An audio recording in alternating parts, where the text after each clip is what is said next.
ಮಹಾಭಾರತದಲ್ಲಿ ದುರ್ಯೋಧನನನ್ನ ಒಬ್ಬ ಖಳನಾಯಕ ಎಂದು ನೋಡಲಾಗುತ್ತದೆ. ಆದರೆ ಕವಿ ರನ್ನನು ಇಲ್ಲಿ ದುರ್ಯೋಧನನ್ನ ಒಬ್ಬ ಅಪ್ರತಿಮ ಸ್ವಾಭಿಮಾನಿ, ಛಲಗಾರ ಹಾಗೂ ಅದ್ಭುತವಾದ ಸ್ನೇಹ ಪ್ರೀತಿ ಹೊಂದಿರುವ ದುರಂತ ನಾಯಕನನ್ನಾಗಿ ಚಿತ್ರಿಸಿದ್ದಾನೆ. ಮಹಾಕವಿ ರನ್ನ 10ನೇ ಶತಮಾನದ ಕನ್ನಡ ಸಾಹಿತ್ಯದ ರತ್ನತ್ರಯರಲ್ಲಿ ಒಬ್ಬ.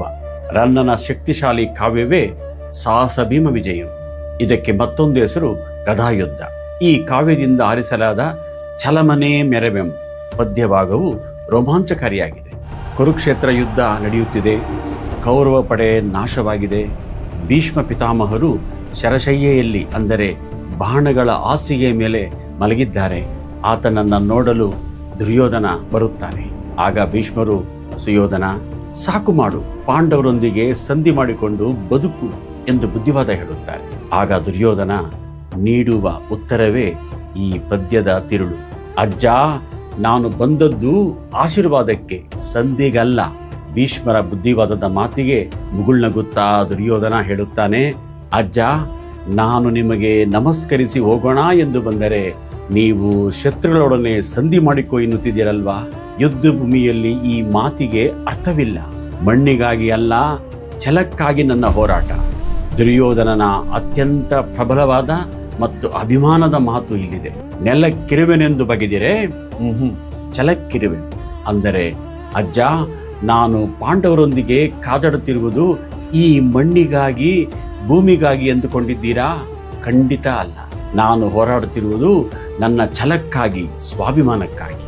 ಪ್ರಾಣ ಸ್ನೇಹಿತ ಕರ್ಣನನ್ನೇ ಕಳೆದುಕೊಂಡ ಮೇಲೆ ನನಗೆ ಈ ಭೂಮಿಯನ್ನು ಆಳುವ ಆಸೆಯೇನೂ ಉಳಿದಿಲ್ಲ. ಪಾಂಡವರ ಜೊತೆ ಭೂಮಿಯನ್ನು ಹಂಚಿಕೊಳ್ಳಲಾರೆ. ನನ್ನ ಹೋರಾಟ ಕೇವಲ ನನ್ನ ಛಲವನ್ನ ಮೆರೆಯುವುದಕ್ಕಾಗಿ ಮಾತ್ರ ಎನ್ನುತ್ತಾರೆ. ತಮ್ಮ ದುಶ್ಯಾಸನ ಮತ್ತು ಮಿತ್ರ ಕರ್ಣನ ಮೇಲಿನ ಅಪಾರ ಪ್ರೀತಿ. ದುರ್ಯೋಧನನಲ್ಲಿ ಕೇವಲ ಕೋಪವಿಲ್ಲ, ಅಪಾರವಾದ ಸ್ನೇಹ ಪ್ರೇಮವಿದೆ.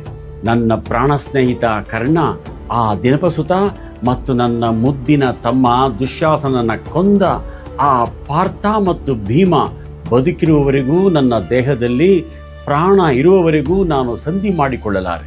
ಸಾಕ್ಷಾತ್ ಯಮಧರ್ಮರಾಯನ ಮಗ ಯುಧಿಷ್ಠಿರನೇ ಬಂದು ಕೇಳಿಕೊಂಡರೂ ನಾನು ಒಪ್ಪುವುದಿಲ್ಲ ಎನ್ನುತ್ತಾರೆ.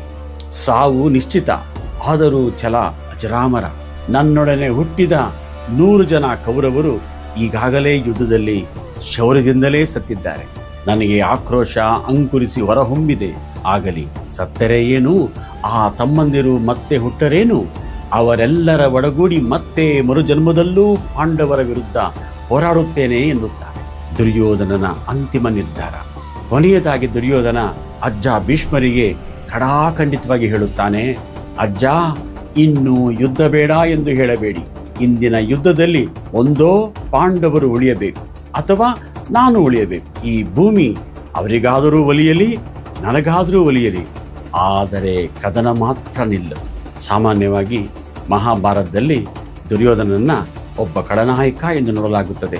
ಆದರೆ ಕವಿ ರನ್ನ ಇಲ್ಲಿ ದುರ್ಯೋಧನನ್ನ ಒಬ್ಬ ಅಪ್ರತಿಮ ಸ್ವಾಭಿಮಾನಿ, ಛಲಗಾರ ಹಾಗೂ ಅದ್ಭುತವಾದ ಸ್ನೇಹ ಪ್ರೀತಿ ಹೊಂದಿರುವ ದುರಂತ ನಾಯಕನನ್ನಾಗಿ ಚಿತ್ರಿಸಿದ್ದಾನೆ. ತಪ್ಪು ಒಪ್ಪುಗಳ ಲೆಕ್ಕಾಚಾರ ಏನೇ ಇದ್ದರೂ ತಾನು ನಂಬಿದ ತತ್ವ ಮತ್ತು ಛಲದಿಂದ ಒಂದು ಹೆಜ್ಜೆಯೂ ಹಿಂದೆ ಸರಿಯದ ದುರ್ಯೋಧನನ ದಿಟ್ಟತನ ಬೆರಗುಗೊಳಿಸುವಂತಿದೆ.